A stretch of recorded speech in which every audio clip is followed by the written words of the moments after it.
Hey guys, what's up? My name is Karis. Welcome to Fix Your Shitty Movement, part 3, the final part of our series on the hip hinge. We've talked about the Romanian deadlift. We've talked about the good morning. Now we're gonna kind of tie it all together with the kettlebell swing. The kettlebell swing is most closely related to the Romanian deadlift. And I like to use the good morning, and I like to put it in between the two because, as I mentioned in the good morning video, it's its own thing. The good morning is its own thing. So with the Romanian deadlift, the squat, we really want the weight to stay situated over the midfoot. Now in the kettlebell swing, obviously that weight is going to be moving pretty far away from the midfoot, right? So how are we going to be able to relate that to what we've learned about the Romanian deadlift or the good morning? Mainly the chest position. And so, man, it was so hard for me to fit everything into the good morning because it really is a fascinating little move, if I may say so myself. I'm kind of a fucking dork like that. But in that it is a hip hinge, but not really. It's a hip hinge in the way that it's initiated, much like the low bar squat, but then it becomes its own thing that is even squat or deadlift related, but it's kind of somewhere in the middle. So remember the inappropriate cue to let me look down your shirt. That's gonna be really key in you figuring out where to have your back and your chest in the kettlebell swing. Because in the Romanian deadlift, you should be able to always look down a person's shirt. Remember, and that's not craning your head, but just strictly with the hinge. But you can say that too with the deadlift, right? Like right here or the sumo. Like the point is that your chest is up. You could even say that for the squat, because even in a low bar squat where you actually hinge, you're still gonna have, your chest is still gonna be, for the most part, in an upright-ish position. You know, everybody's always different, so I always take these things with a grain of salt, but it's just kind of like generally speaking. With the good morning, one way that it is different from the hip hinge, or another way I should say, is that you really won't be able to do that. It'll depend on the person and their mobility, because flexibility is something to consider with the good morning, as it really isn't with the Romanian deadlift. I think I mentioned that too. I can't even fucking remember. I just like fucking talk about this shit so much. But flexible people actually need to be careful with the Romanian deadlift, because it's going to be really easy for them to blast past the kneecap, and I told you that's kind of where I want you to stop with the Romanian deadlift. And so they don't really have that same off switch, let's say, and that's why flexibility is one of the most overemphasized aspects of fitness.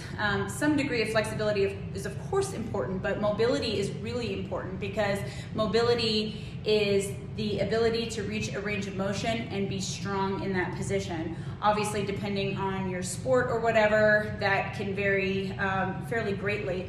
But in terms of like what lifters do, I mean, you're not going to get really much better than a squat. Like if you can achieve a good squat position, I mean, there's really not a lot of instances where you would want to be more flexible than that or mobile than that, because I mean, that really is demanding of everything from head to toe. And it's also one of the reasons why I use the squat specifically for diagnostics when I'm working with a client for the first time. It's usually the first thing I want to see what they can do. Okay, so with the good morning though, so I feel like it was a long tirade, but I think it's also important because flexibility is one of those things that people really jerk off to, and it's not that big of a deal, okay? So in the good morning, remember, we initiate in that same hip hinge, the same thing as the Romanian deadlift or what we do in the squat, but with the good morning, we then deviate from that midline, right? And so you end up more with your chest forward. So someone who's very flexible could take their chest all the way to a vertical position. I'm more of like 45 degrees. That's just kind of like where I end up. I don't really see any need to go any further. But that's where the let me look down your shirt cue falls short. So that's going to be important, because in the kettlebell swing, it's really hard for people to differentiate between the good morning and the Romanian deadlift because of the way the weight is situated on your body. So when I'm teaching somebody the kettlebell swing, it's important that they know the hip hinge first. So hopefully you guys already watched that shit, because if you didn't, you have to go back and watch that, because the hip hinge is going to be the most important aspect of you mastering the kettlebell swing. And if you don't know how to do those other two, you won't be good at the kettlebell swing. But also, if you're not good at the kettlebell swing, that probably means to me that you're not good at hinging, period. Although of course there's gonna be a lot more like coordination involved, timing. It's a weird little movement, but it packs such a fucking punch, and it's really unique. So when I'm working with someone for the first time, often the bell that they're going to have to use is fairly small, and when you're working with a barbell, for most people it will come to about the mid shin. When you're working with a kettlebell, this is a 35 pound or 16 kilo. I know it's a little dark in here. It falls just a little short of that position, and so flexibility, mobility, whatever you want to call it, is going to be really important in the person's ability to even reach the bell. So a lot of people can't quite get down there. I mean, I can't even really get comfortably down there, not with a weight this small. So I'll usually elevate the bell. And so yoga blocks are good, but something stable. These are kind of more firm yoga blocks, like maybe the wooden ones. Just don't be dumb about it, One of my virtual clients, he's some smarty pants. He's got all these big ass dictionaries. We just like stacked up dictionaries. And the cool thing is that as you get stronger, either as the bell gets bigger or your mobility improves, we can just take away like one of the dictionaries or one of the yoga blocks and continue to build from there, which is really neat.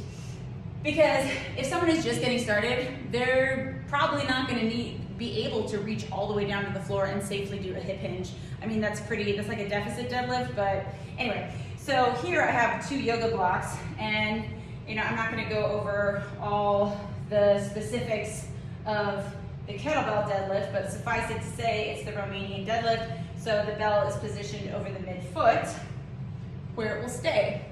And you see the position of those blocks allows me or the person to hinge, keeping it flat back and be in that figure 4 position.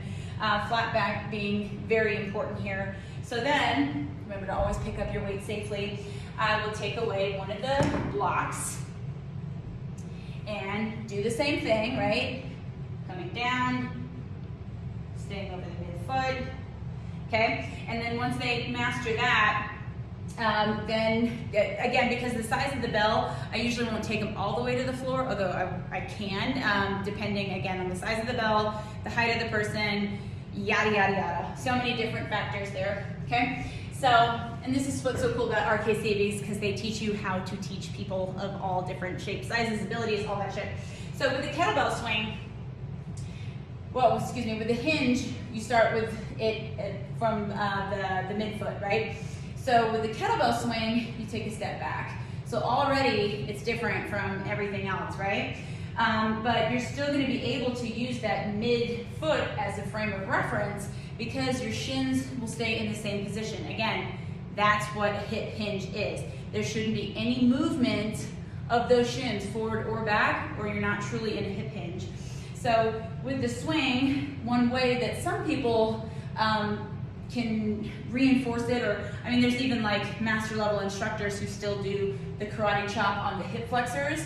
That's a way that you can remember to bend your hips, not come down like this, right? Or this. It's pushing your hips back, so deepening that crease of the hips, your hip flexors, if you will. So coming down, holding on to the top of the bell, and you see that my chest is in line with my hips right now. So this is more of a good morning, right? So I'm going to tilt the bell on its knife edge and then sit back with it. And so this is now like a counterweight, okay? So you see, just by doing that position my chest a little bit higher, my shins always staying vertical. I never give them the option to not be, so I don't have to think about it. I just keep them there, which does take practice. So it's on its knife edge. not like this. You see how that rounded my back? So I'm basically hooking on with my fingers, and then I'm gonna drag the bell to the tips of my toes, okay? And that's literally called the kettlebell drag. And you might have noticed what I used to accomplish that was my lats. So if someone does something like this, you can see how that would be a terrible way to load your spine, right? And also not a hip hinge. So that's the first thing we'll practice. Drag, bring it back or walk around, drag, right? Just to the tips of the toes. And you see how it reinforces, once again, that figure 4 position. And then from there, the next movement is the hike. So again, karate chop the hips, hold onto the handle, on its knife edge with a flat back, sit back, drag to the toes, and then from the tips of the toes, we hike. And then we work on trying to be precise in where the bell comes back each time, right? You can see how if I did something like this, right? Same thing that we just went over. That's not a hip hinge. In fact, that's kind of dangerous because you're moving with your upper back. We need to keep a strong upper back position. Also, dragging it to here makes it almost impossible for you to hike it correctly. You might have noticed too that the bell came way up high between my legs, right? That's not an accident. In fact, that's something that you can use to check yourself when you're doing your swing. If your hands are ending up low between your knees, you're either doing something like this, right? Versus this, right? Something like this, or squatting it, or going like stiff-legged, okay? So one of the first things that you can use to troubleshoot your own swing is are you kind of getting really close to your junk? So like I think forearms sliding right up in between my legs. You're not gonna hurt your crotch. I know everyone's afraid of that, but of all the things, well, I was gonna say of all the things you need to worry about, but I don't wanna scare you. You really shouldn't be worried. You just have to practice. And this is 35 pounds. What I was using the RDL, that was 95. And with the Good Morning, just the bar, 45. So it's a lot less weight than even the lightest you can go with the barbell, which makes it a lot less risky. As long as you just follow the troubleshooting rules, you really should be fine. So, karate chop, hands on the handle, tilt, drag to the toes, and now you see I'm in that figure 4, hike, and now I'm just gonna practice the pendulum.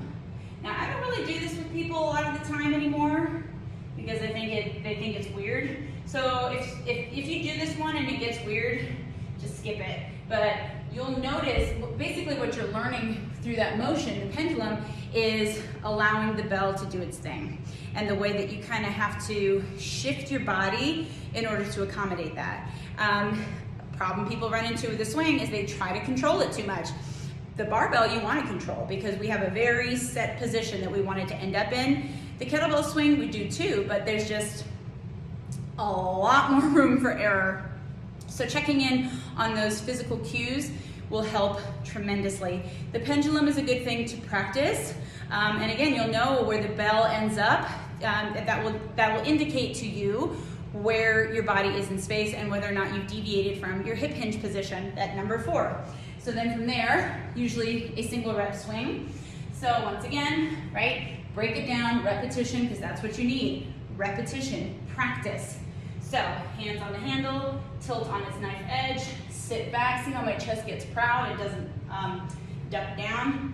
Hike, stand up, stand up, stand up, stand up. Set it down safely and see it ends up right where I left it. So what I'm doing, RDL to plank, or top of your RDL. RDL to plank. You'll know you're in a good morning if I can't look down your shirt, right? Also, your arms will end up here. You know you're squatting if your arms end up down here, right? So try to practice allowing the bell to come down on its own, come in between your legs, right there, chest visible, vertical shins, up. Let it come down. So it is one of the single best exercises for strengthening your deadlift, without a lot of wear and tear on your body, and also strengthening those glutes. Try it.